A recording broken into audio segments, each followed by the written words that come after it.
আসসালামু আলাইকুম guys, welcome to my new blog. অনেকদিন ধরে আমার মাঠ যাওয়া হয়নি, তাই জন্য আমি একবার ভাবলাম একবার মাঠ থেকে ঘুরে আসা যাক। আচ্ছা, তাই জন্য দেরি না করে আমি বেরিয়ে পড়লাম মাঠ।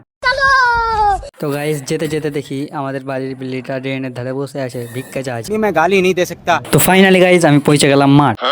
তো গাইস মাঠে পৌঁছে দেখি সব ছেলে পেলে খেলাধুলা করছে, তো আমি একটু খেলবার লেগে চলে এলাম। তো মাঠে পৌঁছে দেখি আমার সব ছোট ছোট ভাইয়েরা সব ক্রিকেট খেলছে। তো মাঠে পৌঁছে দেখি আমার একটা ছোট্ট ভাই খুব জোরে জোরে ছক্কা মারছে।